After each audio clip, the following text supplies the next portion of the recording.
തിരുവനന്തപുരം വിഴിഞ്ഞത്ത് വിശ്രമ കേന്ദ്രത്തിൽ മത്സ്യത്തൊഴിലാളി കൊല്ലപ്പെട്ട സംഭവത്തിൽ പ്രതികൾക്ക് ജീവപര്യന്തം കഠിന തടവ്. 2018 നടന്ന സംഭവത്തിലാണ് നെയ്യാറ്റിൻകര അഡീഷണൽ ജില്ലാ സെഷൻസ് കോടതി വിധി പറഞ്ഞത്.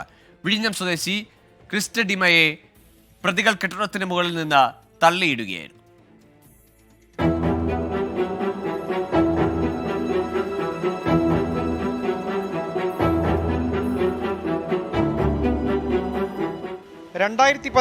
ഓഗസ്റ്റ് 7 സംഭവം. രാത്രി 10 മണിക്ക് വിഴിഞ്ഞത്തെ മത്സ്യബന്ധന തൊഴിലാളി വിശ്രമ കേന്ദ്രത്തിലെത്തിയ കോട്ടപ്പുറം സ്വദേശി ക്രിസ്റ്റഡിമയാണ് പ്രതികളായ റോബിൻസണും സീനി മുഹമ്മദും ചേർന്ന് കൊലപ്പെടുത്തിയത്. കെട്ടിടത്തിൽ കിടക്കുന്നതുമായി ബന്ധപ്പെട്ട തർക്കത്തിനൊടുവിൽ പ്രതികളും ക്രിസ്റ്റഡിമയും തമ്മിൽ വാക്കേറ്റമുണ്ടായി. പിന്നാലെ ക്രിസ്റ്റഡിമയെ 2ാം നിലയിൽ നിന്ന് തള്ളിയിട്ട് കൊലപ്പെടുത്തുകയായിരുന്നു. ഒളിവിൽ പോയ പ്രതികളെ വിഴിഞ്ഞം പോലീസ് പിടികൂടുകയായിരുന്നു. ഏകദൃക്സാക്ഷിയായ മൈക്കിൾ, പോസ്റ്റ്മോർട്ടം ചെയ്ത ഡോക്ടർ ഷാരിജ എന്നിവരുടെ മൊഴികൾ കേസിൽ നിർണായകമായി.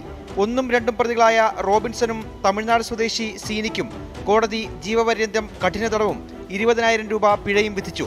ഇരുവരും നേരത്തെ നിരവധി കേസുകളിൽ പ്രതികളാണ്. വിഴിഞ്ഞം പോലീസ് ഇൻസ്പെക്ടറായിരുന്ന N Shibu, sub inspector S Prasad എന്നിവരാണ് കേസ് അന്വേഷിച്ചത്. 24 തിരുവനന്തപുരം.